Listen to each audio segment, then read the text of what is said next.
This conference will now be recorded. Good morning, everyone. Milan, can you hear me? If everyone can hear me, quickly type in the chat, yes, I can.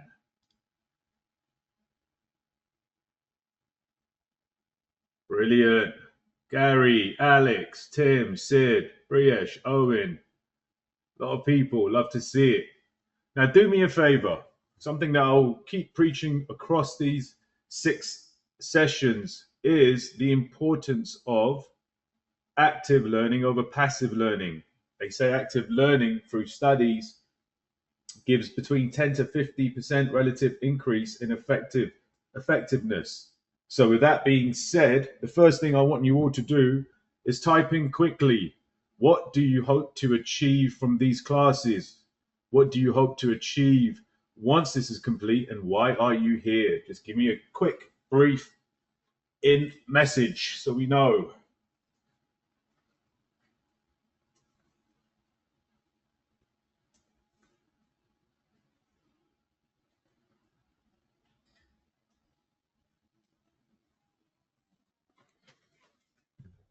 A better understanding of how to trade options, a game plan, a applicable strategy to use.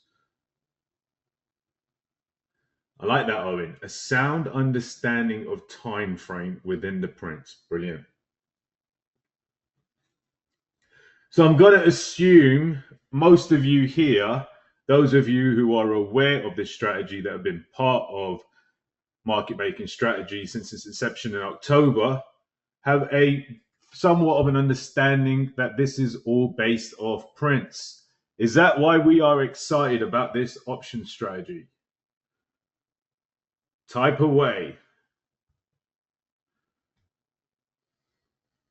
Excellent. That's what I like to hear. Brilliant. Okay, Milan, could you please start the recording? It is now 11 o'clock and it is time to start. Okay, first, could everybody please take a few seconds and read the confidentiality notice and so forth? It was up there. And the disclaimer, if you haven't already, this is just basic protection, making sure everybody understands how this all works. If you've done that, this is all going to be recorded and given and provided on our YouTube channel at some point once Milan and the team have the editing and so forth done. Now, before we start, I'm just going to give you guys a quick breakdown so you know how this is going to work. My name is Doug Patel. I'm the founder of Market Making Strategies. I've now been a day trader for just over 11 years. And my day trading has and always has been around prints. It's how I started. It's how I started my career. My mentor taught me through prints, and I have not changed my method at all. I can truly tell you I do not care or do not understand any other form of trading apart from day trading based off prints and what you are going to now learn over the next 2 weeks, which is a option strategy that I created based off prints. I've been working on this now since about 2020. I think I really got into options around 2020. And as I got into it, tried many different forms, but I always realized that anything and everything has to be done for me via prints. At the end of the day, there's nothing that is more stronger or better than following the market makers who move the market.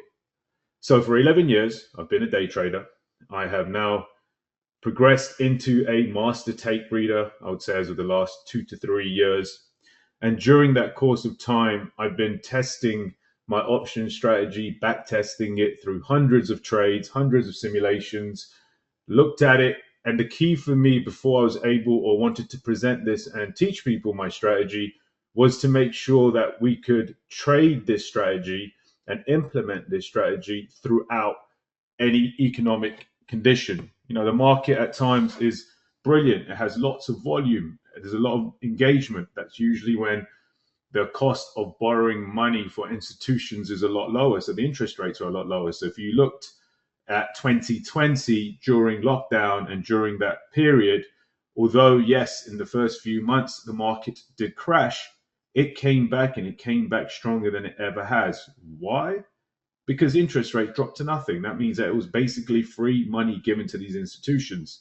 And when you know that you cannot put it in secure places to gain a strong interest, it makes more sense for them to then use it and implement it and put it into the market, which is what we saw. But then we've also seen in the last few years that when interest rates are extremely high and money's sitting on the sidelines, there's a lot less volume in the market. That becomes very important because when there's a lot less volume, that means there's a lot less activity, there's a lot less buying and acquiring.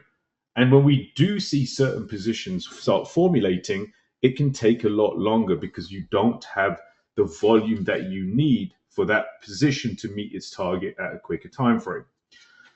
So, over these 6 classes, Tuesday, Wednesday, Thursday of this week and next week between 11 and 12:30, they're all going to be broken up. Each class up to 60 of the first 60 minutes, I will be teaching and going over certain sections of the strategy in detail, after which there will be between 20 and 30 minutes will be question and answers.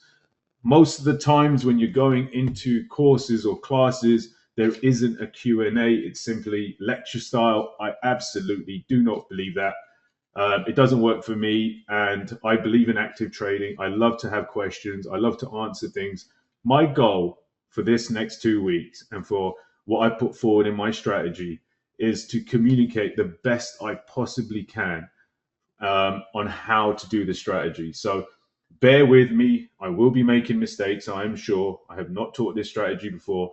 And if at any point I do make a mistake, please do not fear bringing it up to Millen or Dave, and they can relay that back to me. So with that being said, let's start getting in. Millen, if you don't mind, please, the first slide. Option strategy and research. Okay. So next one, TradeStation account setup. TradeStation is the brokerage and platform we use to day trade. We have custom analytical tools built in to show specific data like high of day, low of day, big prints, etc. HOD simply stands for high of day, LOD. So what does this mean? So TradeStation is just like Scottrade and TD Ameritrade and all these other companies. It's a big brokerage company. The beauty about TradeStation, which is very, very important, is it has direct access to the market. So as day traders, all those prints and when we execute to buy or sell, it's happening in real time because they have the access.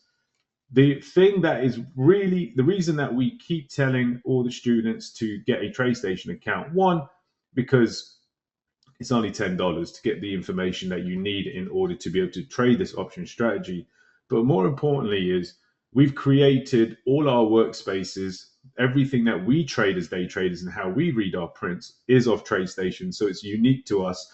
But more importantly than anything else is some years back, prior to this community, in a community that my mentors had started and where I learned how to day trade through my mentor, he had one of his students create analytical tools, some basic tools which would give us the HOD, LOD, big prints, etc. So you guys get all of those tools for free and they're layered on top of your workspace, which makes life so much easier. So for instance, let's say in a stock, somebody bought 170,000 shares in one go. You might miss it. It's one print, considering how many prints are happening every second. But what happens is the programming or what was created in the tools will pick up on it and it will place a line across your page. So it does provide a lot of benefit if you guys go with that. And you get all the workspace, the indicators, etc. We do have an account representative now who can help in any of the setups and getting your account set up too. So as you can see, how to open an account, to simply access prints and data, which means there is no trading.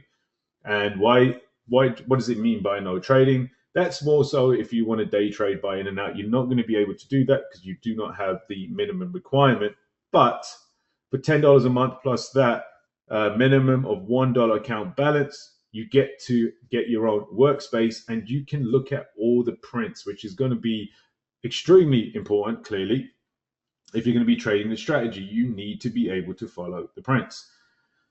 If you want to be a day trader, now, as I've said before, we are teaching options based off of the prints. I am a day trader, and there are quite a few in the room who are day traders who came from older communities. Quite a few of these students have been in my advanced courses that I've been teaching for. Prior to this, nearly 3 years, I taught a very advanced day trading course at night. And so I do have a lot of my former students in the room, so they do have full access trading. For any of you who start to look at all of these prints and look at the workspace and have some interest in day trading, I know that by the end of this year, possibly sooner, because it does take a lot more time, we will be introducing basic day trading foundational courses. But like I said, that will be a lot longer down the line at some point at the end of the year. Milan, could you go on to the next slide, please? So we're going to go right into it. What is today's class going to be on? The main and most important thing, everything else that I teach you about the actual strategy and how to implement it and so forth, that in reality is not the hard part. The hard part, if you have no clue how to read prints, is how to just read prints. I'm going to teach you some basic, I'm going to be pulling up some recordings and I will be teaching you some basics. I'm not going to go into too much depth because this is based for our longer term strategies. And so you really need to only be able to look out for those that compile and acquired for more of a longer term swing. So I will be now going through some previous recordings. So Milan, if you don't mind, please, could you share?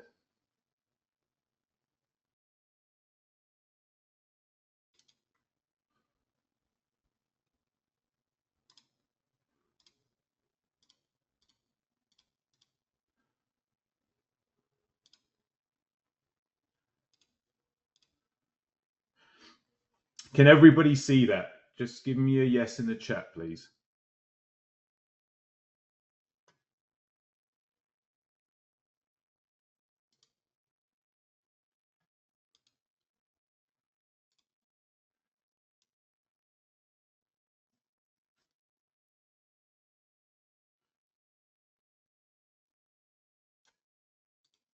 Okay, perfect. Just want to make sure you can all see it. Okay, so let me first talk about the setup. What is this workspace? So before we even look at prints, let's first break down exactly what this is. If we're looking at this part, this first chart here, this is our 1 minute chart, basically telling us everything that's going on every single minute. So each of these bars that you can see here is 1 minute. If you're looking at the bottom, this is the volume. Now, again, one of the indicators that we have and that was built for us is that not only do we get to see the volume per minute, which is very, very important, but we can also see how it's broken up into buying and selling. But knowing the volume becomes extremely important, and I'll tell you why. Volume, you can look at it the same way as petrol or fuel in a car. Look at the car as being a stock. The stock is absolutely not going to go anywhere unless it has the correct volume that matches the intention of the stock. Now, what do I mean by the intention of the stock? The intention of the stock that we care about is the price targets that it needs to reach based upon the buying or the selling that we see. To make life easier, I'm not going to speak on shorts. I'm going to speak only on long for this particular session. So if we looked at this, so again, if we looked at this workspace, this is a 1 minute chart. In the 1 minute chart, you can see these are 1 minute bars, and this is volume at the bottom. Now, one of the things that we would say quite often, or you hear me say quite often, is I'm going to calculate how far these prints. So if you looked here, for instance, those are what we call prints, which I'll explain in detail in a minute. We need to calculate based upon the amount of prints or acquiring that we see, what the price target will be. So if we looked at this now, as a day trader, if I'm day trading this today, I can see that this stock is trading in increments of 50 cents. If you look to the far right, you see 350, 4, 450, 5. So we know the buying. So for instance, if you see these prints here at 660 and 655, these was what we call short term. These are effectively used more when we are day trading. Why is that? Because these are the type of prints that only need to go a certain distance to meet their target. If they sat at 5 all day acquiring a massive position, we know nobody did or put that much money on the line simply to go up a few dollars. Especially when you look at the range for a stock like this is about 389 for the day. The average range for a stock at the time of this was 38 cents. Why do you think this stock, which usually averages, and if we look to the far right, this is the daily chart right here. Look to the far right daily chart. What you'll notice is look at the movement of this stock. It went from 150 all the way to 650 in this period of time. Prior to that, it literally flatlined for months. You can see that was December. This was taken January 23rd, 2024. This is 2 months. Look at it prior to all of this happening. It was flatlined. What you'll notice is the volume was non-existent. And then you'll notice as it moved from 150 towards 650, it had 71 million shares traded on that particular day. 40 million shares traded the day before. Probably 20 million shares traded here. So type in the chat. If a stock like this typically moves 38 cents, and as we can distinguish, there's absolutely no volume, then what is the main key and main reason, or what we need to see for a stock to move? What would that be? It starts with V. What do we need for a stock to move? Volume. Now, the more volume that you have, the more distance a stock can travel. So you get more range. So if you look at RVSN, it was doing nothing. And then all of a sudden, all this volume comes in. I have no clue what it was, because when we see this as day traders and it pops up on our screens, we're not bothered about the news. We're not bothered about what's going on, because at the end of the day, who cares about news or anything else when we get to see the validation that something good is happening, because we start seeing market makers entering. We start seeing all this volume coming into a stock. That means that there is a huge interest for whatever reason in this stock, RVSN. As we can see, this is Rail Vision. I have no idea what Rail Vision is. And most of the times when I'm watching, or we are watching stocks that are newly acquiring or seeing lots of new volume and lots of new acquiring, at the time, we don't even know most of the time what that stock is. We just know there's a ticker. But what we are paying attention to is how much work the market makers are doing, how much they are acquiring, how much capital they are risking. At the end of the day, let me ask you something. And I'll be asking this probably about 100 times throughout the next 2 weeks. Do you think you can do as much research and you can sit there 20 hours a day as market makers or big institutions or big hedge funds or big banks that have unlimited capital and resources behind them? Do you think there's a single chance that you are going to be able to do or know more than they are? Do you have the connections? Do you have teams of very intelligent, connected people?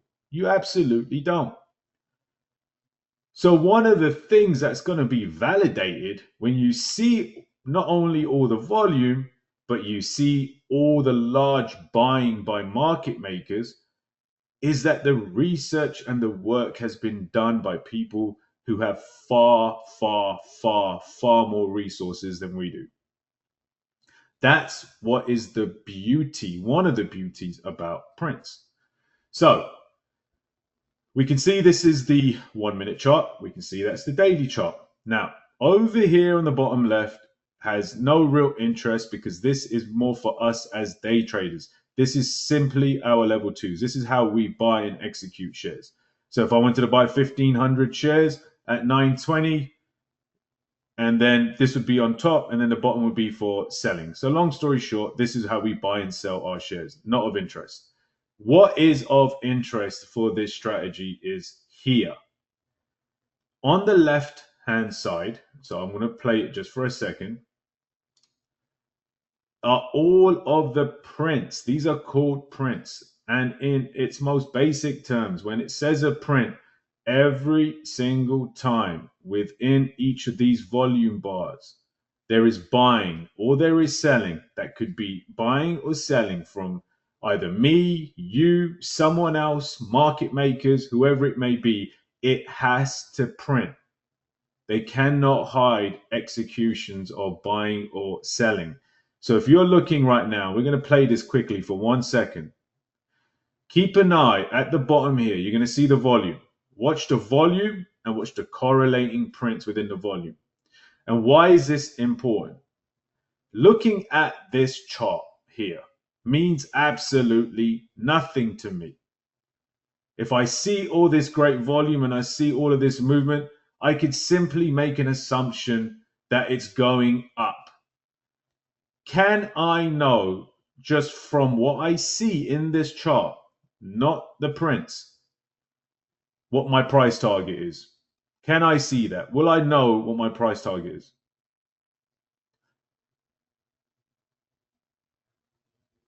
Do I actually know if it's real buying that even took it there? As in controlled from a market maker. So if I don't have a clue what information lies in between all of these volume bars, can I truly understand what it's doing up there and where it's going to go next? Is there anything here that tells me that? There's nothing in there at all. That's why it's so important. And that's why even 11 years ago, when I was introduced to trading through my brother-in-law, who had signed up for a program, I will never forget my first question to him was, as much as I might not understand the world of trading and stocks, the one thing I never liked or never was, which I always felt was a huge risk, is that everybody who does technical analysis and what have you, and all these wonderful different strategies out there was based on a chart of information that has already happened. And not only has it already happened, I feel like it's a setup because you're getting to see what they want to show you. Who agrees with that? Who agrees that it's a fair game when every single person has the same ability to see the same thing?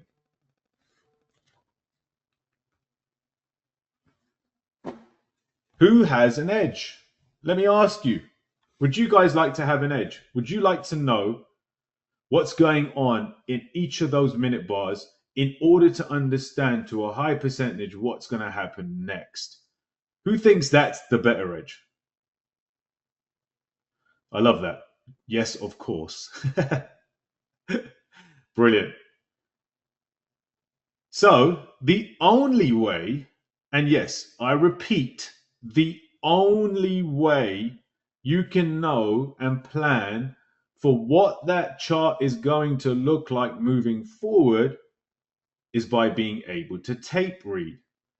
So when we talk about prints, these are the prints. This form of trading is called tape reading. This is the tape. If you look at the left side, this is filtered.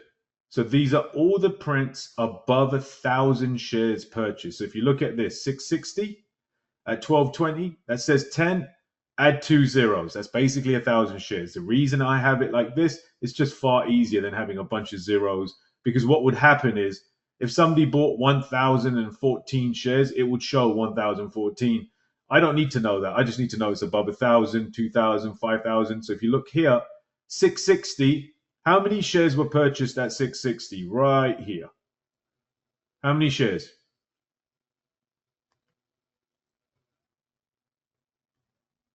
That's right. 3,000 shares. Those are 3,000. As I said, 10, you add 2 zeros. So that's 1,000 shares. And as we can see, it's the same execution. 12, 20, 31. Somebody here bought 3,000 shares. About $20,000 was spent. 655, we can see, same execution. Somebody bought right here 5,900 shares.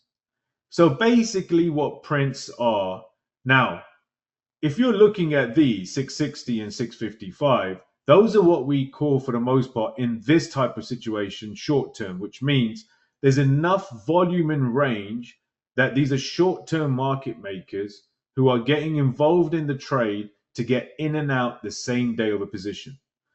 Now, just to quickly break down what market makers are. Market makers are the big desk traders in banks, institutions, hedge funds, what have you, that can play both ask and bid at the same time. If we come over here, this is what we call in TradeStation the matrix. In essence, all it is, this side on the right is called the ask.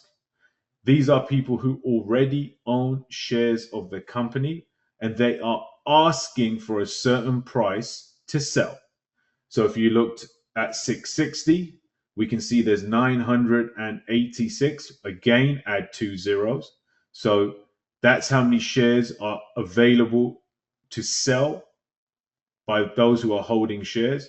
If you look in here, the brackets 4, that means there's 4 different orders within this. So that is someone who's saying, listen, I'm willing, or 4 people, I'm sorry, that are saying, we are willing to sell our shares at $6.60. The person up here at $6.82, there's 4 people. And again, 2015, do not forget, you add 2 zeros.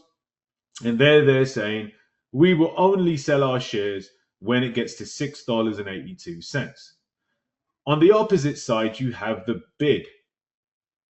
The bid are those who want to buy shares. So this person here, let's say at 646, it's one hand. Why? Because there's no brackets. 5505. If you're following me, look on the left side, 646. You're going to see my arrow right there.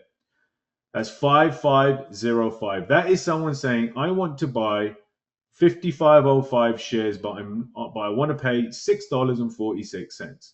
Now, let me ask you, do you think there's thousands and thousands of retail traders being us, we are all retail. Anybody who's trading their own account is called a retail trader. Do you guys think that there's thousands of people out there in front of a computer like us or like me currently who say, guess what? I want to sell or buy RVSN at 642 and literally sit here in front of a computer and put that order in. Do you really think there's thousands of people out there doing that? Or do you think they give it to a broker and say, I would like to buy shares of RVSN? And the broker then, and they asked, the broker would say, is there a certain or specific price? Most people would say a level. Okay, could I buy it at 650, 7? Because that's how we're programmed. We're not programmed if we called TradeStation ourselves and said, could you please put an order in for me to buy 1,000 shares of RVSN at $6.43? Do you think anybody does that, or do they say, anywhere above 6, anywhere below 6, anywhere above 5 or 550. Does that sound more reasonable? Type it in. What do you think?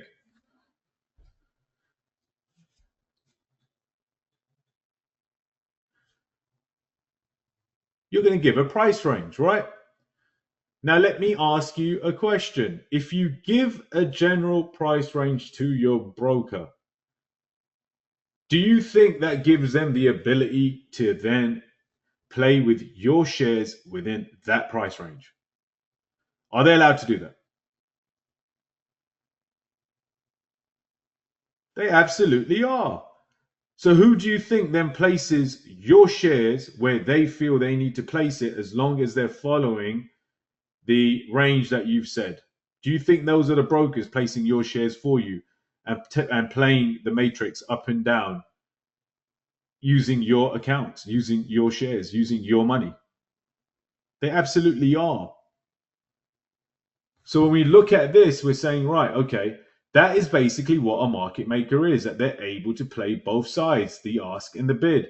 That allows them to do something called control. That's how they control the stock. That's how they will control that stock to then go towards the price target.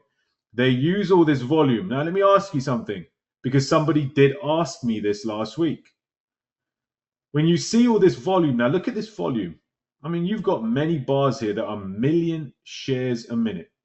Do you think there's a bunch of people clicking in and out to give you 1,000,000 shares a minute? Who thinks that's the situation?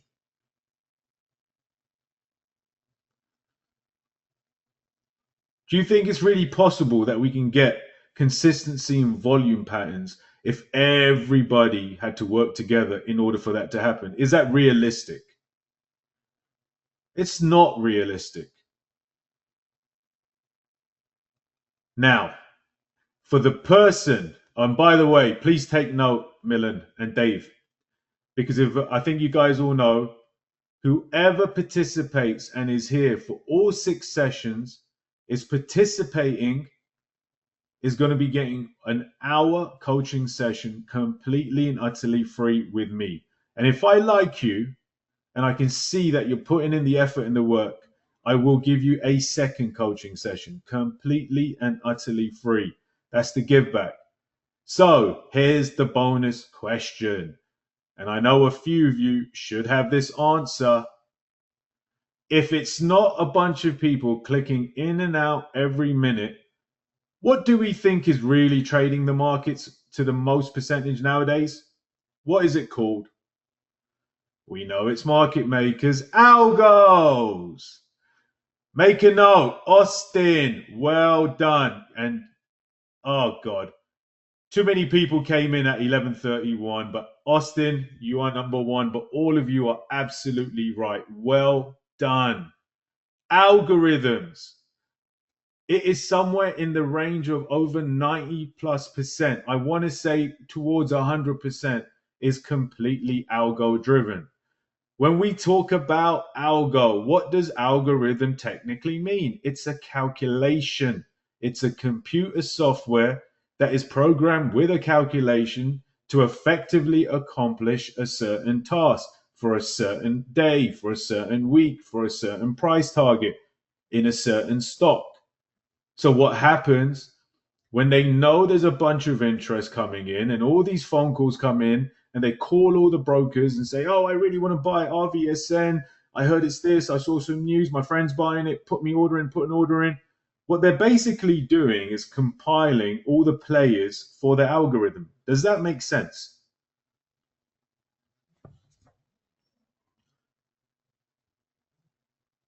So when they put it in the algorithm, within the context of the algorithm, yes, you do see a lot of people come in and out and trade from their computers, but to support the move, to support the probability and the trade, they program everything into an algorithm and they know around about how much volume they're going to play with. And that's how they create the strategy and how we see these volume patterns form so smoothly.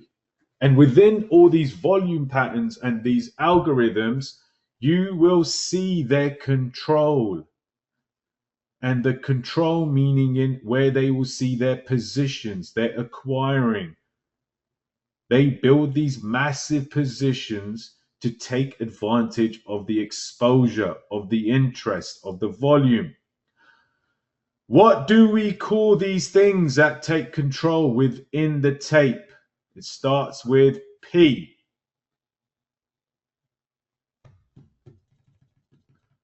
The prince, the controlling prince. And the controlling prince are your market makers. That's them showing their face within the tape because by law they have to. If you're buying and selling actively, no matter who you are, retail or broker or market maker, it doesn't matter. You have to show yourself. You have to show that you are buying and selling. That's the beauty about this, is that we get to see the work they are doing through the tape.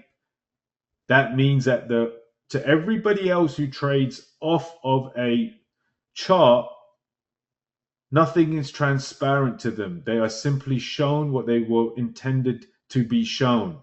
When we can see and read the tape and the prints, in essence, that means that the move and the future move is transparent to us. That's what makes this, in my opinion, and through all my years of trading and the success that I've seen, the best form of trading, because we get to follow the people who move the market. Hence, what do we call ourselves as tape readers? Are we trading our own positions, or are we following the market maker? We are followers. Now, let me ask you all a question. Would you rather put your hard-earned money towards hoping you understand what you see in front of you, or following people that control and move the markets that have endless amounts of resources and capital backing them? Who would you rather be?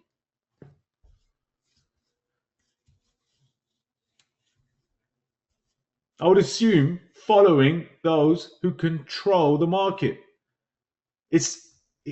Let me tell you, even saying following the leader is not fair to the market makers, is it?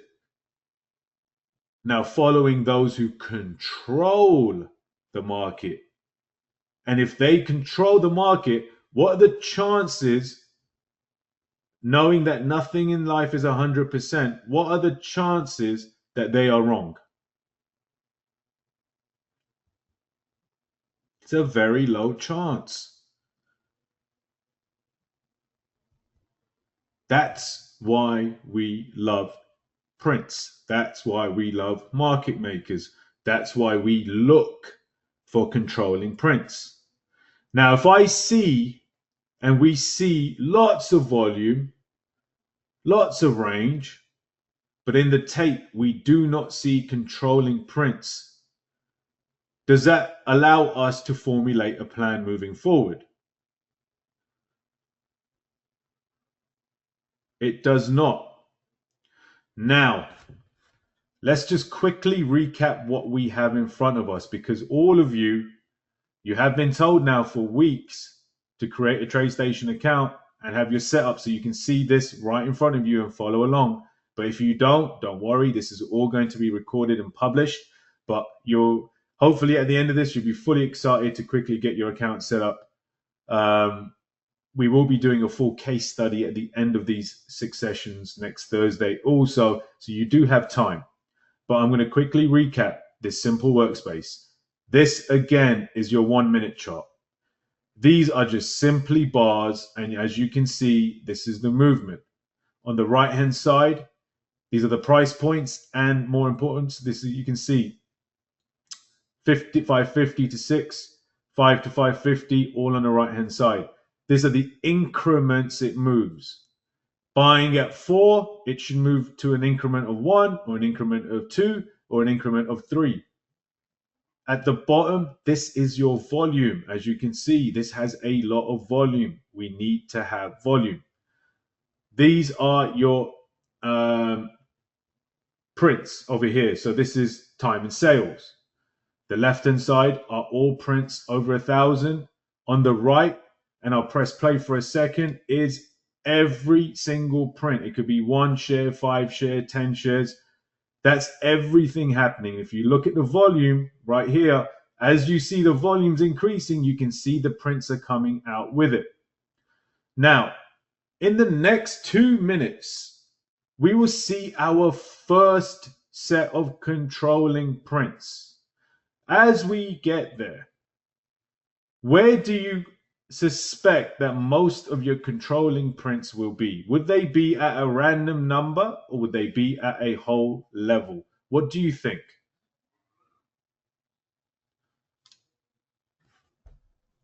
Why do you think they'd be at a whole level and not just some random number? Why do you think that? Why do you think it should be at a whole level? Exactly. Owen, liquidity. Tim, most shares available. Absolutely.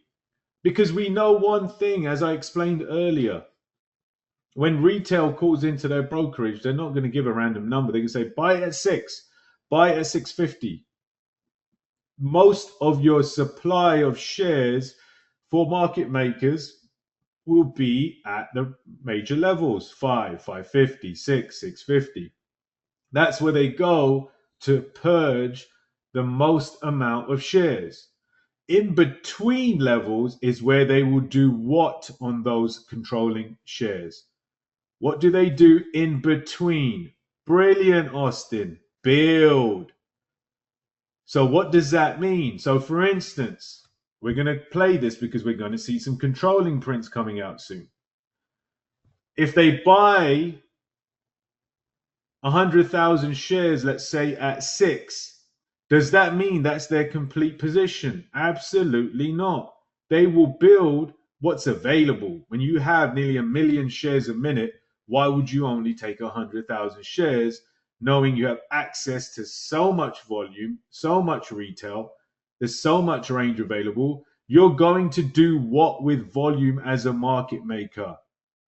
Begins with M. What do I always talk about that we should always be looking to do as we improve ourselves as followers? Maximize. Well done, Tim. Perfect. They want to maximize. Wouldn't you maximize? If you had endless resources and a stock comes out of nowhere, has 10, 20, 30, 50 times more volume than it typically does, would you not maximize knowing that you can control the flow of that volume? Would you not? Give me a yes or a no if you were the market maker. Of course you would. That's the whole point. There's a reason in the world of finance, particularly in the world of hedge funds and so forth, there are so many billionaires. And the reason, I'm going to give you guys, and we're coming close. Did anybody miss anything here? I said in about 2 minutes, you guys are going to see some controlling prints. Can anybody see them? Does anybody see controlling prints? That's right. Does that look any different to what you saw at 6:55?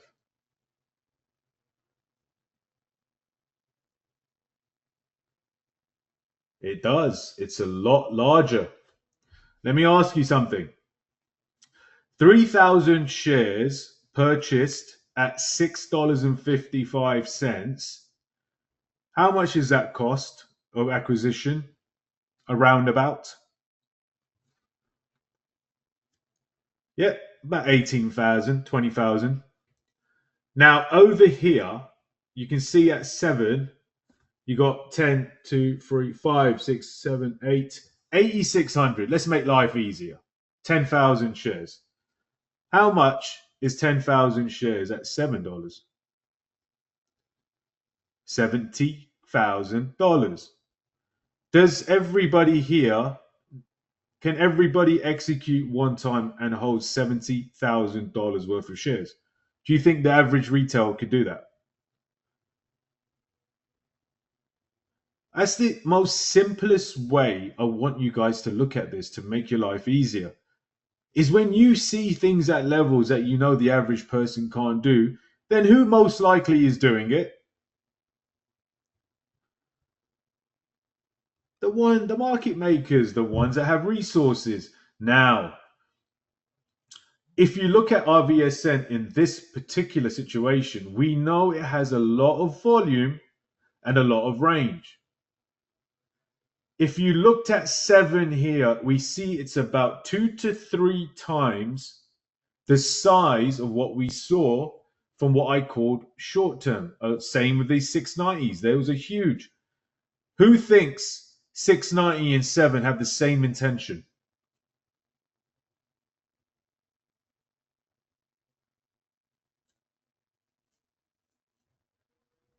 They have the same intention. Alignment. Absolutely, Austin. That's right, GP Stocks. The same. Kevin.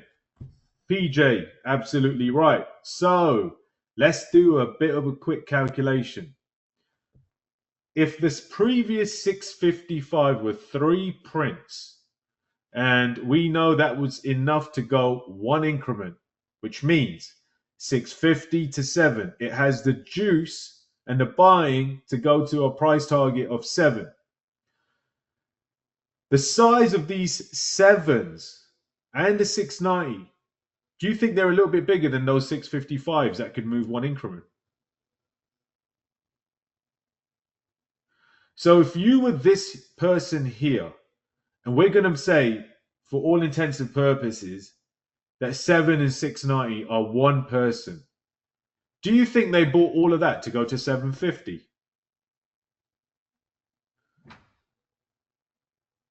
What do you think when this is probably 4 to 5 times larger, and we know that they're most likely going to build a bit on this?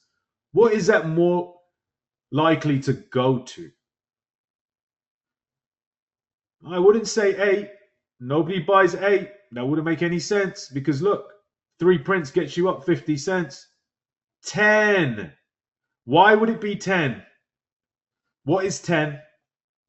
It's a huge psych number. That's right, Sid. Thank you. Austin, Millen, thank you. What else would be sitting at 10? If I know this is trading a million shares a minute, I'm holding 20, 30, 50, 100,000 shares. If I own all these shares around about 7, when I get to 10, what do I need to do? What am I looking to do in order to make a profit? I love that answer, Alex. They need the ability to get out. Brilliant answer, very high level. What he means by that is very simply there's one thing in wanting to sell your shares, there's a whole different story about where you need to go to be able to sell that amount of shares. So, as Alex correctly said, they need the ability to get out. And you need the ability, so that means you need to be at a level where there'll be the highest level of liquidity and interest. Do you think there'll be liquidity at a level like 10? Absolutely. So when you look at these psychological numbers, one being the largest ever, obviously, 5, 10, 20, 50, 100, they gravitate towards these levels because at the end of the day, it just makes more sense to get there because you can get more shares, or you can do what? You can either add more shares or you can relinquish the shares. You can get out of your shares. So, in this particular situation, we can see it has the range and we can see it has the volume for them to build their positions quickly and meet their targets in the same day. This is usually what you would find in a day trade, where these are the prints that day trades work off. Now, if we get off of this, and I'm going to show you now.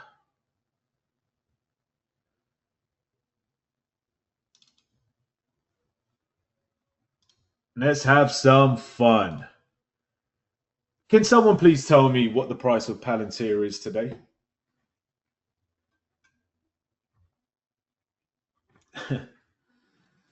I'm sorry, I laugh at this because this is a stock that we've been following for years. We watched it acquire under 10 for many, many, many, many months. The date on this is November 3rd, 2023. This is just over 13 months ago. How much has it gone up? It's gone up 7 times in a year. Are you looking forward now to seeing what major long-term acquiring is starting to look like? You saw what RVSN is, which is beautiful control for intraday, for the day, possibly 2 days. Now, do you want to see what prints look like when they're building massive positions for longer term, longer targets? Who wants to see that? You don't sound interested, because I can tell you one thing, those of you who do and who do know, this was a very, very, very profitable stock, Palantir, for most people who've been in my classes or who've been around us long enough. So now I want you to watch this tape. As this tape is going real time, I only want you to type what really stands out. And I'm scrolling so you guys can see the tape as well.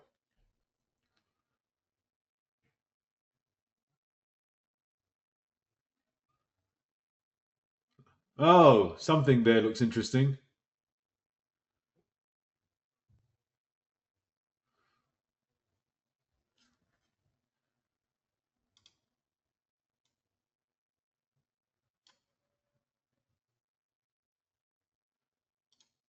Who thinks that's interesting? Now, let me ask you, Kevin, if I needed you to purchase that many shares at 19 at Palantir, is that possible? Could you get it done? Could we get all the family together? Could we access that $1 billion in your bank account? And could we do that, please? Oh, come on, Kevin. How can you not? Austin, what about you? You've been doing great in day trading. I'm sure you can put together what is this? Maybe 1 million shares at $19? That's nothing. $19 million. Why not? Now, now that we see, in essence, one of the things that drew me to trading and that has created such a passion and love for me as a trader is this. I mean, just imagine that was 2 million shares executed at 19. How much money is that? And I can tell you that was over 2 million shares. How much is 2 million shares at $19? Is 38 million as an outlay anything that you just take a walk in the park with?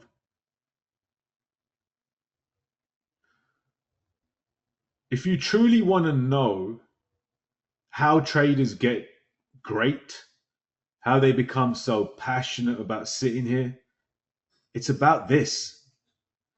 It really comes down to not just looking at, oh, wow, that was a lot of shares at 19. What a great execution. I'm going to go buy calls and I'm going to make a lot of money.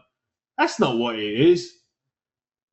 Don't you want to find extreme confidence in the person you're following? Would you not want to do that? Because here's the reality. As a default, as human beings, and what you'll notice is I bring a lot of psychology conversations into my trading, because the reality is psychology and who you are is everything about where your trading stands. It distinguishes where exactly you are in your trading.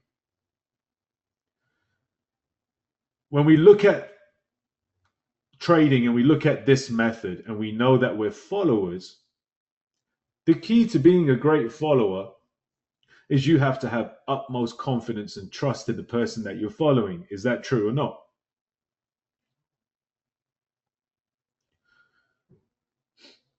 As people, as humans, with our default settings, what are we typically programmed to do? We are typically programmed to be scared, to have fear, to have concern, to have doubt, to question everything. That is what we are defaulted to do.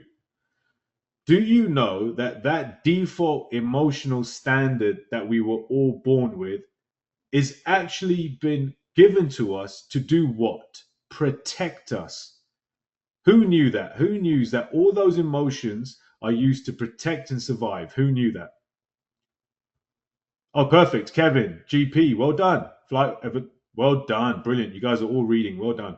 So the reality is, it's not something to fear, but it's something that we need to recondition. And we cannot recondition it unless we face it. But let me ask you something. If you were to look at this 19 the way I told you and said, oh my word, somebody put $38 million on the line here. Does that build a little bit more trust in what that person's doing? Let me ask you another question. How many times do you think that person is going to be wrong?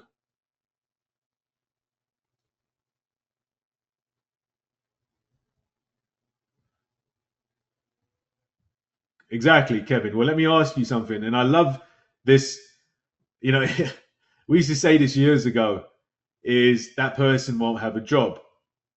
But let's be completely honest. Do you think it's just a regular human being given a job that they're allowing to execute in one time $40 million? Do we really believe that's the case?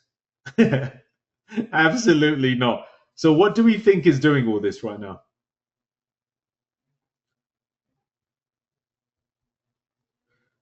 So if it's the algos, Austin, is it one person who gets fired, or does this easily bring down the entire company?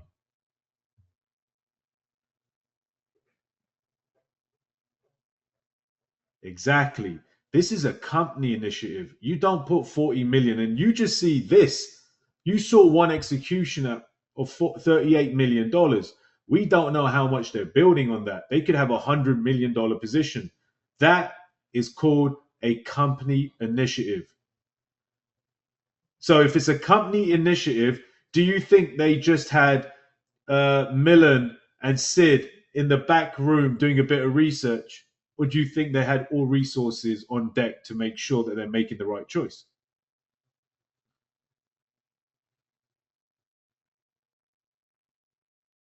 Exactly. Now, if they bought $40 million at 19, 2 million shares, do you think they bought all those shares for a price target of, look, this increment on this is saying 10 cents. If you look, 1840, 1850, 1860. So if you said to me, but Doug, if 3 to 4 prints or 5 prints took it from 1850 to 1860, and this is, 2 million shares, then wouldn't that be like 10 increments? Okay, but let's use a bit of common sense now. Are you, and I'm going to pick somebody out here, Angel, are you going to put $38 million on the line to go $1?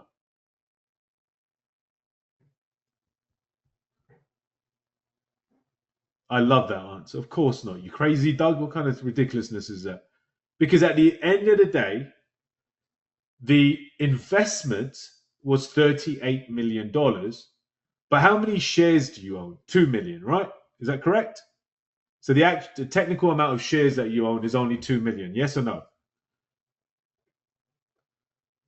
So if you own 2 million shares and it goes up $1, how much are you going to make profit on a $38 million investment? But here's the other problem. Do you really make 2 million?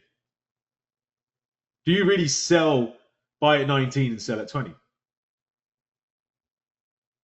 No. So then ask yourself, this person who put nearly $40 million on the line, are they looking at this company going to 20, or are they saying this is a company for the future? What do you think? Now, if we're playing this same strategy and we say, yes, this is a company for the future, but we're playing options, how would you play these options? Because remember, in options, we do have time decay. So with time decay, if they're building and building, now Palantir under 10 built for months, maybe up to a year. That's how long they built for. And why would they keep building for that long and not move past 10? Because the company was not at the stage where it earned the right of that new valuation. Who understands that understanding? That even when a company is not profitable, OKLO, ACHR, IONQ, these are all prospective technologies for the future that have a high need and requirement for AI, for what have you, quantum computing, you name it. But who remembers how much acquiring was done in Tesla, even though it had a burn rate of billions of dollars? Who remembers that the amount of money flooding into Tesla, even though they were losing like there was no tomorrow? Why do you think all this acquiring is done in these companies, even though they're not profitable, even though they might not even have a product or a service that's hit the market yet? Why do you think? Beautiful, Alex. Forecasting the value. Let me ask you, if we just take into consideration Palantir was on the forefront of doing a lot of stuff with AI, a lot of complex technology, a lot of complex stuff they were doing. They were working with huge government agencies, with defense, with US defense, with other country defense systems. Do you think people were investing with them a couple years back, knowing where AI is going to come and when we're going to get to that stage? Were people investing back then for what's happening now? So then I ask you another question. If Tesla back then, now who remembers that prior to Tesla, there was this company called Fisker? Who remembers Fisker? What happened with that company, Alex? Did it become a Tesla, or did it just fold completely and it just, the batteries didn't work, it was ugly, it wasn't working, it folded? Exactly, Alex. It's not even listed no more. But so it was tried, it did not work. But then someone like Elon comes along and says it's not that it can't be a way of the future, it just wasn't executed correctly. And he executed it. And let me ask you now, what do we, is EV a mainstay in this in our economy and society today? Are electrical vehicles going anywhere, or are they the way of the future? It's the future. It's here to stay. It's progress. It's evolution. We're all part of it. Today's day and age, the millennials and so forth, do they prefer old Ford trucks and bloody Broncos, or are they more into Teslas and smart cars and all that other stuff? They want CarPlay. Exactly. So one of the things I want you lot to always relate back to, and again, I know I'm going a bit deeper than I expected, but this is how I teach, is whenever you're looking at what, if you're looking at a stock, if you're looking at a company, I want you to parallel it not with the baby boomers and the age generations like our parents and so forth, but look at it as, where are we going? What is today's youngsters? What are today's generations going to be looking for or forward to or expect in the future? Very, very important. So when I look at OKLO, and obviously we've all done great on OKLO, which is doing what? They're doing nuclear power plants. They won't even have them operational yet for another year or two or more. But what are they saying about AI, about quantum computing? It's going to need far greater power resource. Now, let me ask you a question. Do you think that's really truly going to happen? Do you think we're going to need that? Or is it just something that they're talking about it, but it's never going to happen? Is there going to be a need for far more power output? Yes, there is. So in the same respect, Palantir was ahead of what was to come. OKLO is ahead of what is to come. ACHR, which is going to be the next one I show you. I like ACHR because let me ask you something. If we've already got Elon taking us for a fraction of the price outside the orbit, if we've already got him boring at 1/10 of the price, if we've already got electric vehicles, AI, what have you, the next thing now is flying automated vehicles. Does that seem ridiculous or does that seem around the corner for you guys? It's around the corner. So remember, the funny thing is, and here's a good joke for you all. How many times do you read on Yahoo Finance or some of these sites, or you go and you're listening to retail and they're like, this company doesn't even make money, it's going to fail, it's going to squam, this is going to come all the way down, the bears are going to hit it, all this other nonsense that we read from retail. Who reads all this stuff?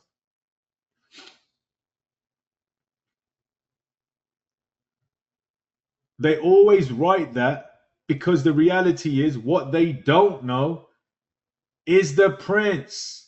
All they can do is see something going up and down and make an assumption. These are the people that validate theories. These are the ones that we trust. These are the ones that we follow. Hence, Prince is everything. So if we looked at this again, and it's only 4 minutes and 28 seconds, just look at the acquiring, 96 there. And I'll stop it. 1905, look at that.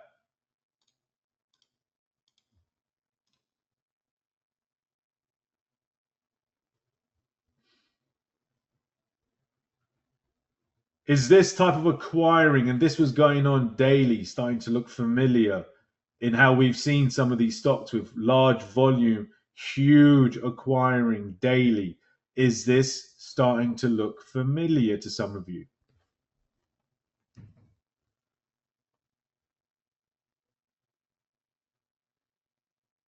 All you need to do to understand the prints for options, one is quite honestly a bit of common sense and understand that when someone or a company is out here buying millions of shares, does that justify or validate a follow? Absolutely.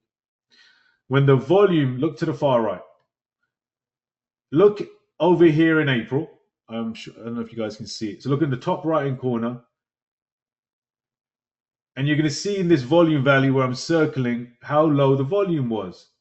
Do you guys notice this went from somewhere like 15, 20 million average shares a day to nearly 120 to 200 million shares a day traded? If it's 200 million shares a day traded of a $20 stock, how much money circulated that day? Let's see how good some of you are in math.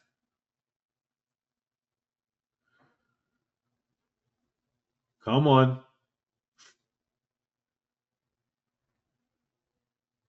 $4 billion. $4 billion a day. Do you think that's retail that comes in and plays around with $4 billion a day? Do you think retail even has much say so or participation in all fairness during this entire period?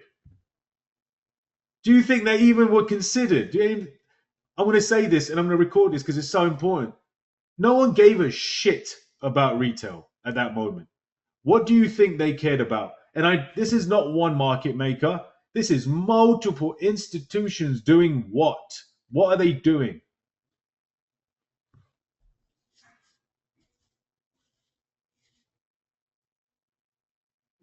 As I say, and Austin, answer this. Were they building a house or are they building communities?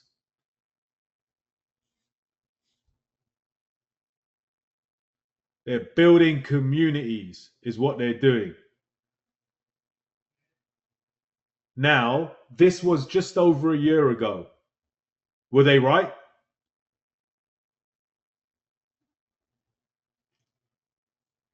Let's just say the man who bought and we're going to call him a man, probably a computer, but we're going to say man to make it easier. The man's name is PJ.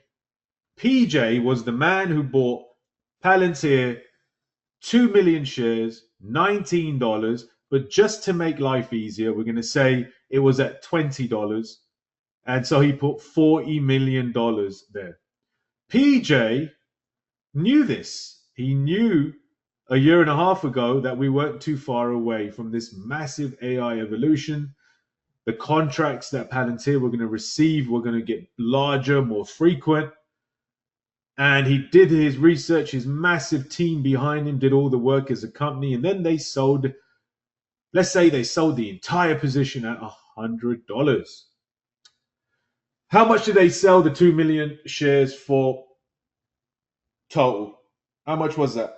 If they sold it for $100, 2 million shares, how much was their sell price? 200 million. What was their profit? Their profit was $160 million. Would you follow that person again?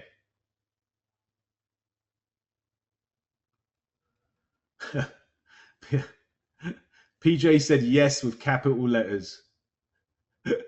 I think PJ's looking for that person already. Now, yesterday, I was able to capture something that you will all love to see going in line with this, but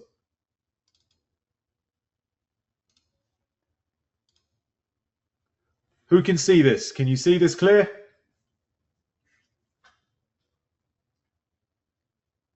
What's the date at the bottom right? February 10th, 2025. This was yesterday. I'm going to ask you all, when you see an execution that you really like, you really trust, I want you to tell me how many shares are roundabout. Tell me what price it was at. Tell me the outlay. And then I'll explain a bit further.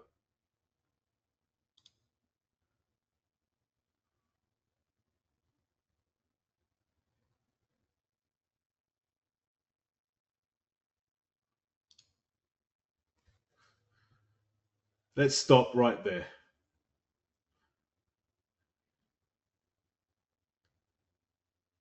Now that came up as red, but you all saw that execute.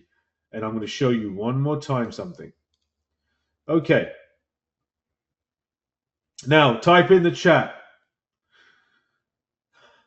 What's the right hand side of the matrix?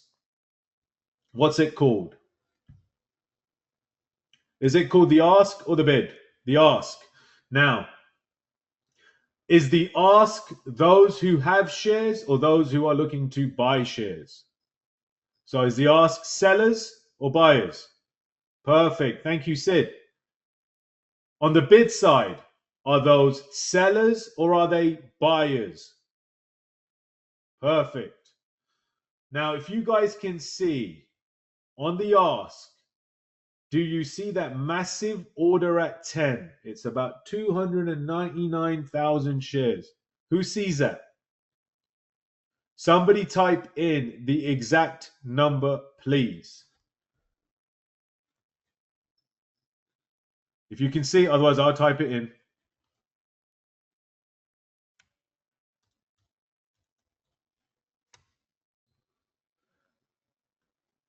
$299,614 shares. You see that? This would be right here. I know it's a little bit fuzzy. I do apologize. But right there is 299,614 shares.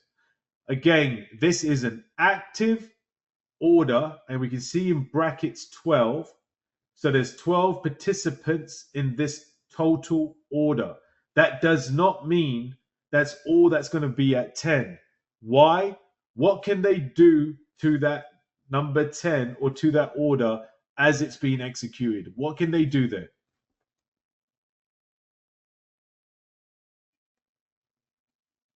Perfect, Kevin. Thank you. Add or take off at any time. Why? Because market makers are in control. Always. So I want you all to pay attention to the execution on 10. So you're going to see over here, you will see the prints as they execute, especially here because it's going to be the filtered time and sales. But at the same time, I want you to pay attention to how 10 executes. Who saw that? Who saw that?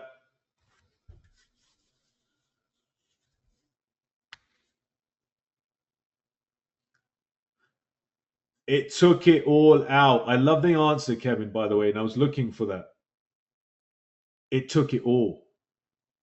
Did they mess around, take it in sections and take it partially and pull it back? Or did they say, whatever's there, we're buying it all? What would you think? Love that answer, Sid. Was it very adamant or very confident? Or was it both? Exactly, Millen. We want this all. We want it all. Now, if it's $10 and 500,000 shares to make it easier, how much was the outlay?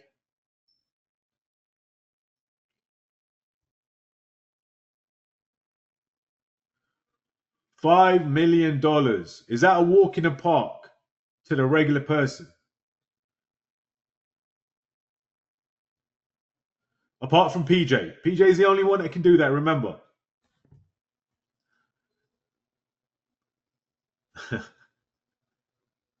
Now, we're going to take this a little bit further. So I'm going to let this go. You can see this video is not long, but I opened this up right, bam, right here. This is literally yesterday. And now you guys are about to start getting how prints work. If you look at this daily on the right corner, if you looked all the way from August to November, it was trading, let's just make life easier, about an average of 15 to 20 million shares. Right here. Do you all see that?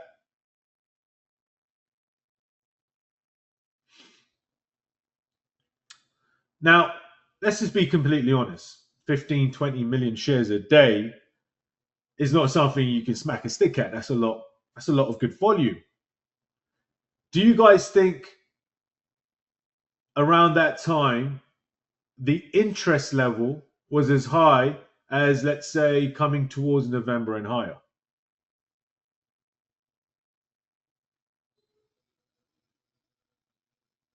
I said, do you think the interest level was as high back then as November and moving forward? Why? Why do you think that's not the case? Why do you think that's not the case? I'm not asking for information that you have no idea about, Kevin. Remember what we speak about. Volume increased. If there's more volume and consistently more volume, would you say ACHR has become more interesting to more people?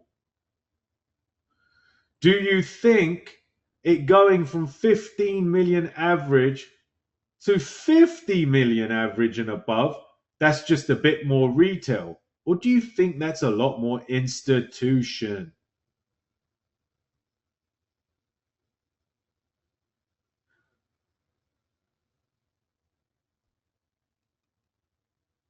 Institutions. What do you think when there is now from November all the way through to February in a controlled manner 2 to 3 times more, an extra 20, 30, 50, even 110 million share day? How many institutions do you think are now holding positions in this stock?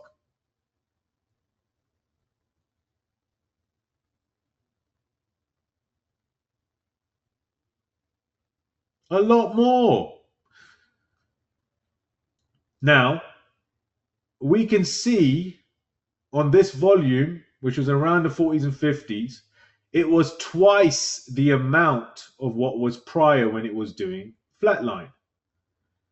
The more volume you have, the higher the range. Someone type that in. The more volume, the more range possibilities. The more volume, the more range possibilities. Who uses volume to their advantage? Retail or market makers? What do they use the volume advantage for?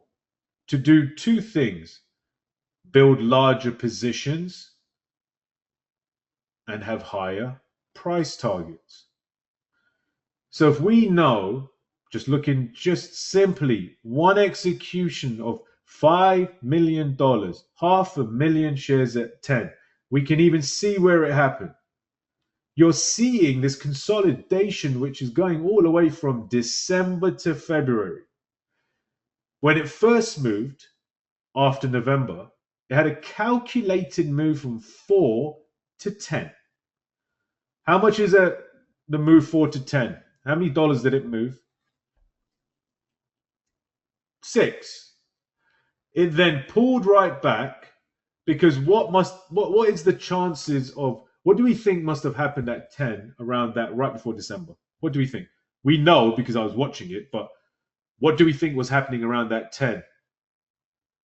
What do you think was happening, Austin, between 4 and 10? Do you think that was short-term moves to get to 10, or was that large, there you go, large buying the entire time? So that was, would you say that's the start of them building large positions before the consolidation or phase 2 of build started, Austin? If after this the volume went all the way down to nothing, how would your sentiment be as opposed to having consistently huge volume from that moment and having consistently huge buying from that moment? Do you trust what you see here, Austin?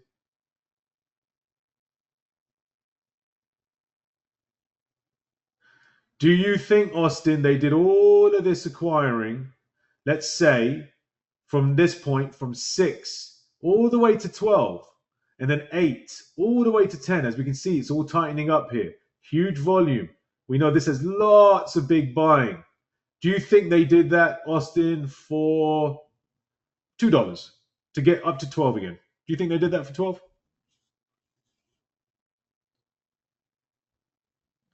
So if you had to say a target, what would you base a realistic target off from here? So if you had to, if I asked you right now, Austin, and the only reason, if people are wondering why I keep choosing Austin, he is been with around me for quite a few years. I've known Austin for a while. He's progressed like there's no tomorrow. Really proud of him, and he's doing extremely well.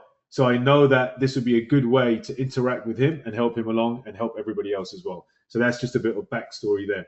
So Austin, if we have all this massive acquiring and buying since end of November, and let's just say, for instance, we take a calculated move from 4 to 10 and $6, and then we see between 6 and 12. What is 6 and 12? Oh, wow. Isn't that $6? That's about $6, right, Austin? So if you take 9 and add 6, what's the number, Austin?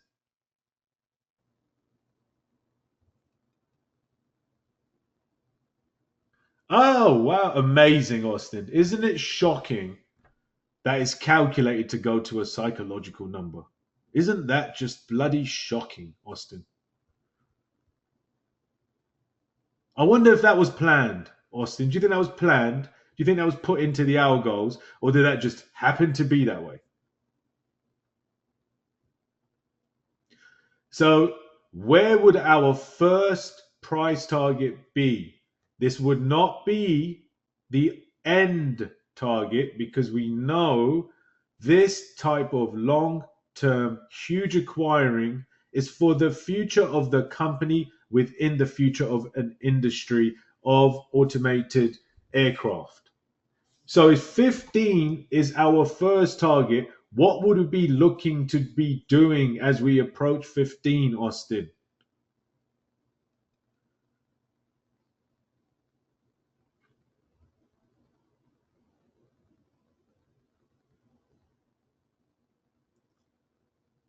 Exactly. Pay attention. You know and saw what it took to get from 9 to 15. So pay attention to the patterns of acquiring 13, 14, 15 to then give you high percentage targets. And what would the obvious target if you saw a bunch of buying at 14, 15 and a lack of sell? What would you be planning for next, Austin?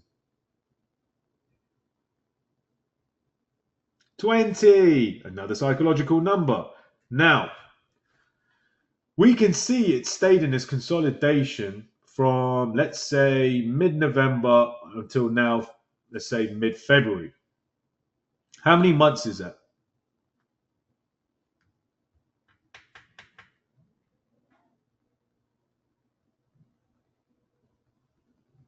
That's 3 months. It's moved between a range of, let's say, 6 and 12. $6 between 3 months to acquire. Does this mean technically it's a slow stock? Or does this also mean that they wanted a lot of shares? And it still could be a slow stock. What does that go to say when you see that they can take this many shares and it doesn't move much? What does that say about the float or the outstanding shares of this particular stock? Huge float. For those that don't understand what that means, when a stock is on a stock exchange, every stock has a different number of shares available for the public to purchase. You have shares that all of the insiders or founders have. So those who are part of the company, when it went on the stock exchange, the CEO, the founders, the CFO, the COO, whoever it may be, they will have a controlling interest in some of the shares. Those are called preferred shares. Then you have outstanding shares, which they make available to the public for purchase. Now, let's go a bit high level here. I'm going to make this number up. Milan, if there was 100 million outstanding shares in November, and in the last 3 months, institutions took 70 million shares, how many outstanding shares are available?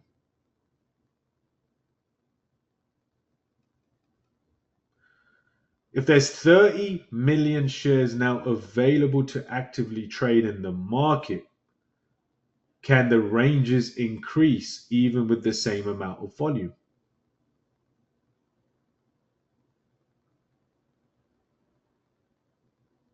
Absolutely. You got the same amount of volume, but there's less shares. It can move more. So, one of the things when we create our strategy, and of course, I'll be talking about this more in depth, but I want to touch upon it, is make sure you are buying enough time. There's one thing that you never want to do, and very early on when I was formulating all my option strategies, and I know Donna's in here, and Donna will remember when 2020-ish time or 2021, when we had so much volume, we could take a minimum 3 months out and maximize a decent portion of our target. As Donna remembers, we would many times be about 2 to 3 weeks late from hitting our targets. Do you remember that, Donna? And what we ended up doing is saying, right, the market conditions go up and go down. So when there's lack of volume, you need more time. So if there's a golden rule to option strategy, to any options, but specifically my option strategy, don't be afraid to buy more time. There's one thing that will 100% not work for you. Write this down.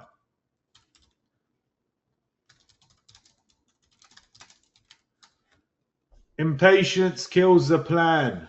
Do not be impatient. And why must we remain patient?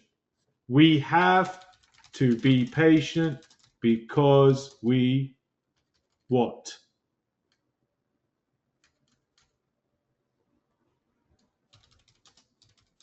Why do we have to be patient? Exactly. Thank you, Kevin. Thank you, PJ. Correct answer. We have to be patient because we are followers. Nothing we can say, do, text, email, message, smoke signals, send a pigeon. I don't care what you do. That stock is moving when it's ready to move, not when you want it to move. Does everything that we've just talked about in the last 90 minutes make sense to you all?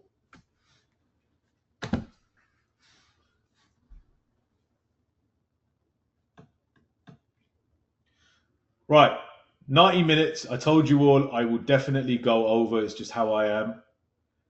But I'm going to leave it open. I know we said 90 minutes, but I want questions and answers. So if anybody has a question, please raise your hand. And Milan, open yourself up to and direct anybody who has any questions. Please feel free. Come on and you can talk with me. Yeah, please raise your hand if you'd like to speak up, please.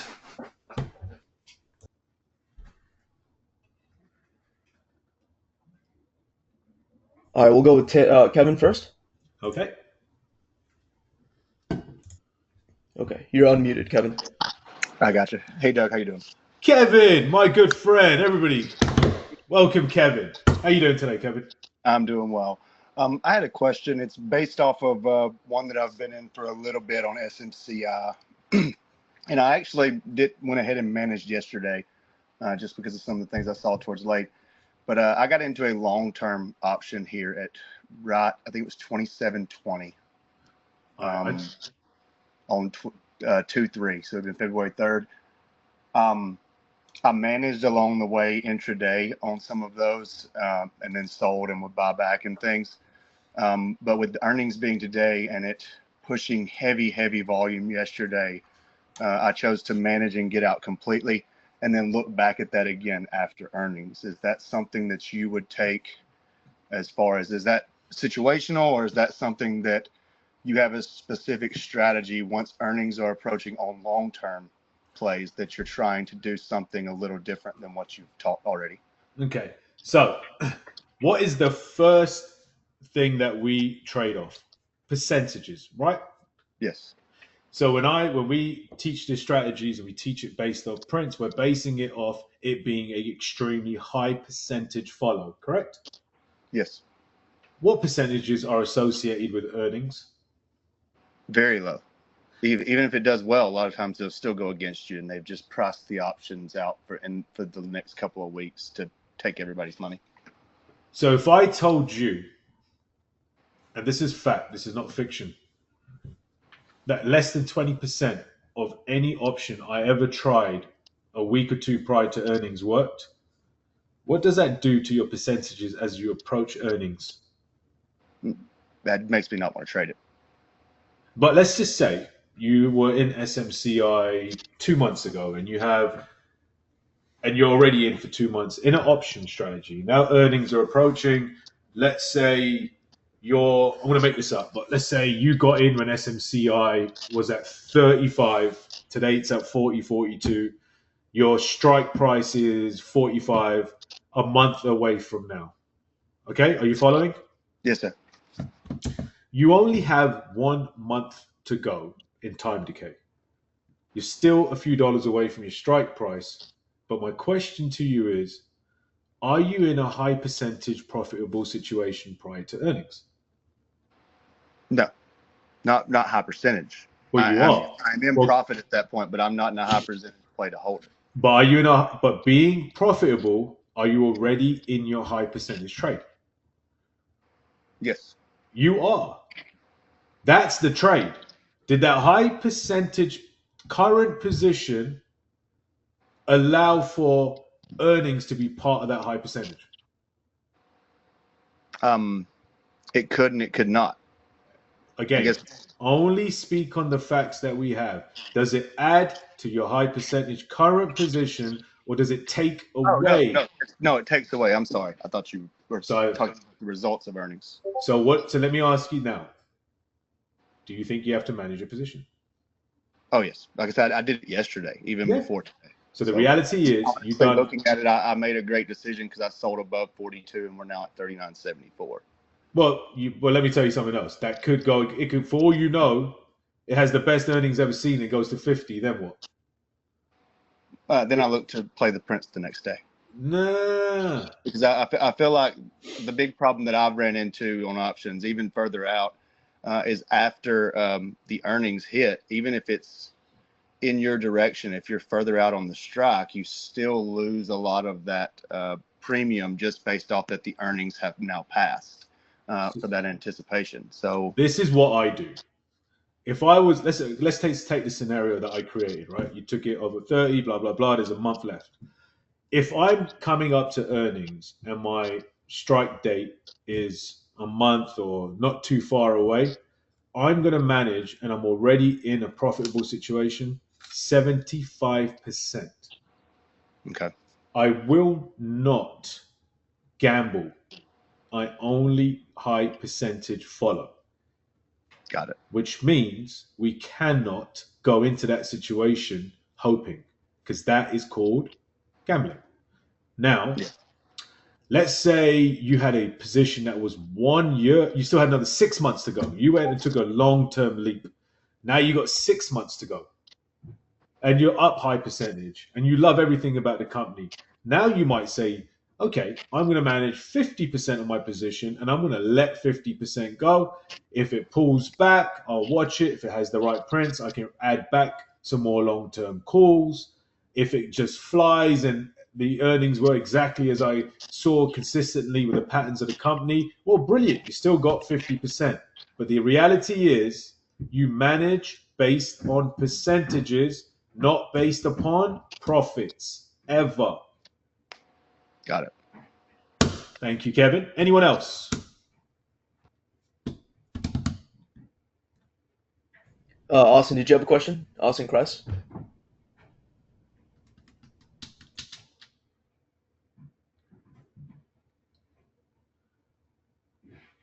Okay. If any more questions? We have Sid. Okay, go for it.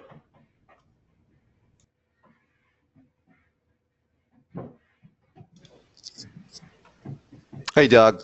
Hey, So for such kind of moves, where where the company is trying to find a good valuation at a higher price, would you say that the float plays a very pivotal factor in our calculations and assessment of how much it can or cannot move, because it's going to exchange hands quite a bit? Because no, obviously, no. Okay, so here's the problem with, I know where you're going with your thought process. Okay, it's never going to be cookie cutter. But the reason I told you guys that little insight is because many times you're wondering and getting fearing when a stock starts hitting huge range that you haven't typically seen. And all I want you guys to do is gain confidence in knowing there's nothing to fear. It's simply there's a lot less shares. It can move a lot further in I range. see. That's all it is. Now, what can happen at any point, Sid? It could go like that and they could issue new shares. Then what? Or issue new stock. Then you're going to be right back to the same predicament. But that's just to go to show, because which company right now are we seeing that in? There's a reason I told you that for ACHR. Who can tell me which stock is moving absolutely freely? You can blink your eye and it can go up $3. But it wasn't doing that earlier. Okay, hello. Thank you, Kevin. Have you guys noticed that or not?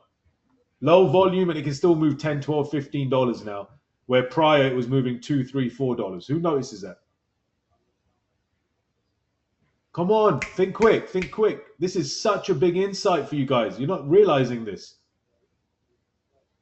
If you know that's the case, what is that telling you about OKLO? It's got range. No, what's the most important thing?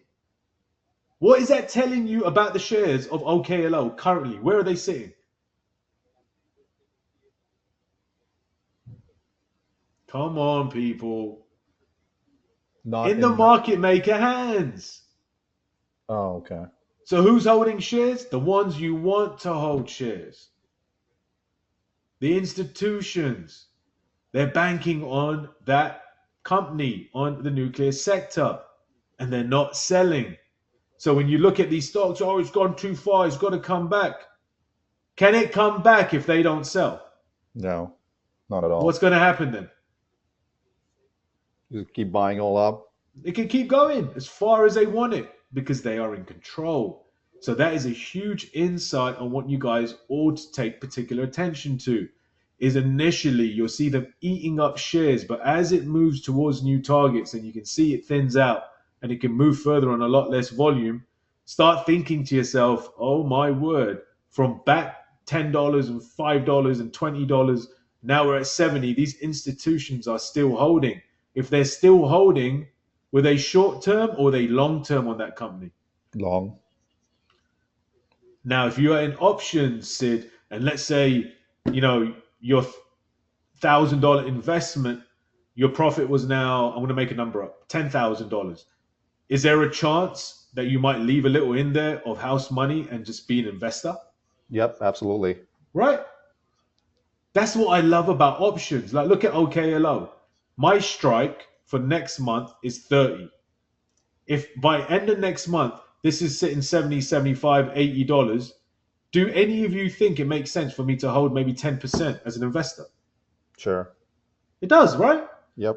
That's the beauty about this. It can set you up not only to make a really good short-term, mid-term gain on the swing, but if you're reading it correctly and you're paying attention to the prints and so forth, you can also turn that into a longer-term investment. Because what's the chances that OKLO, as these nuclear contracts start coming up, as they start signing more deals, as this comes to the forefront that we have more energy requirements, do you think that's going to help the company? Absolutely. Well, and what's the chances, Sid? And I'm not saying it won't, but what's the chances that it comes back down to 10 again? Very low. Yeah, I'm not saying it won't. Obviously, anything can happen. What I'm saying is the percentages work in your favor like that. That's why I love and believe there's no other method that can match trading off prints. You're following the people that move the market. How can anything be any better? Okay, next question and last question. Sam. Thank you, Sid. Thank you, Doug.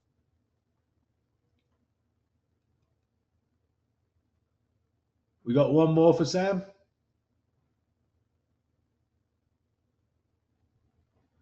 No. I think Sam might be having some trouble with her mic. Okay, well, tell Sam she can always can she type it in the type of message quickly? If you could type it in, I can answer it that way. No problem. Okay, no rush. We'll finish off with Sam's question. While she's typing that out, all of you type in, has this been useful? Have I done a decent job or should I be sacked? Which in English terms means fired. Should I be fired or can I continue on for 5 more of these sessions?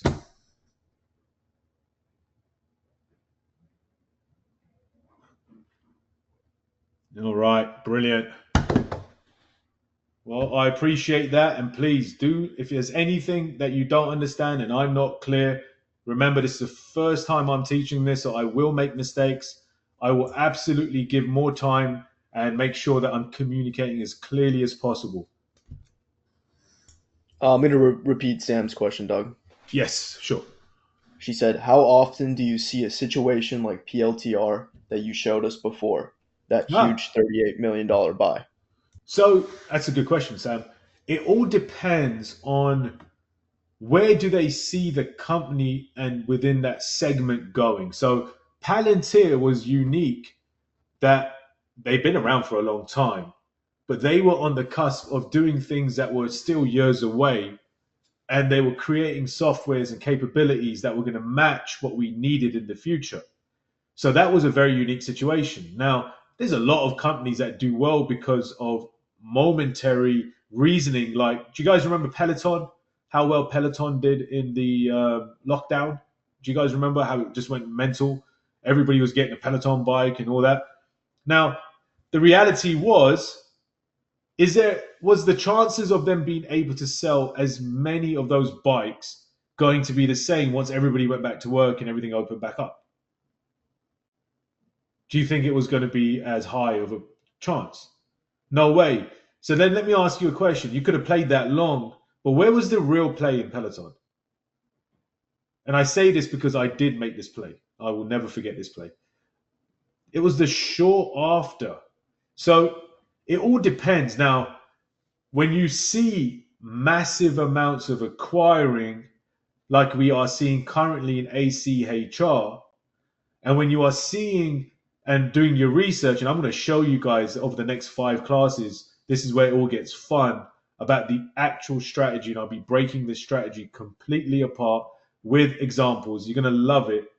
But ACHR is falling just as did OKLO, as did IONQ.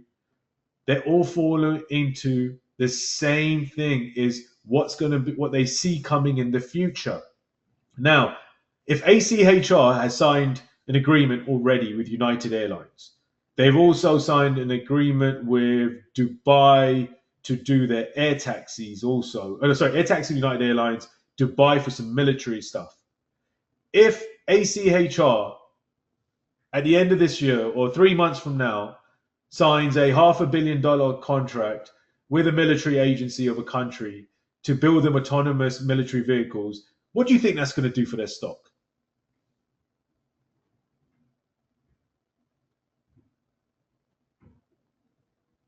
It's gone. Do you think all these institutions have a very strong belief that there's going to be an adoption for this company?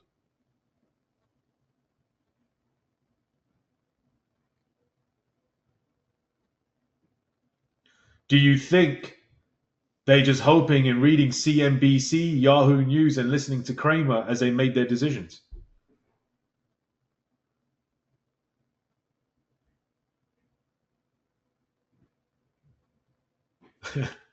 I hope not. They've clearly done huge amounts of research. Do you think they've made calls to people that me and you can't just pick up a phone and call? And what I mean by is getting the right information from the right people about what's moving currently. Of course they are. They have contacts with people who are moving markets in different areas. So they get really good information. They're networked extremely well. That is exactly what you're banking on. But here's another helpful insight. Even if the company doesn't make it, how many times do you see the market makers still reach their price targets, even if the overall company doesn't do what they targeted?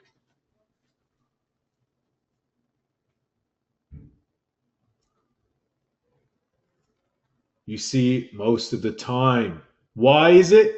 Because they're in control of the stock. They can manipulate it for a short amount of time if needed to meet their target, at which time they'll get out, which is why it's so important that you have targets, that when it reaches the targets, you look for new, fresh buying to extend the range. Because that's what's proving to you that the interest level of those that matter is still existing. If you don't see them, you got no one to follow. You get out. Understood? Perfect. So that wraps up our first class. We will begin again tomorrow, 11 a.m. As you can see, I'm not very good at this 90-minute thing. It could go up to 2 hours. I absolutely am not bothered. I have one goal and one goal only, to do everything I can to communicate the strategy so you all can understand. Hope you enjoyed, and I'll speak to you all tomorrow. Have a lovely rest of your day.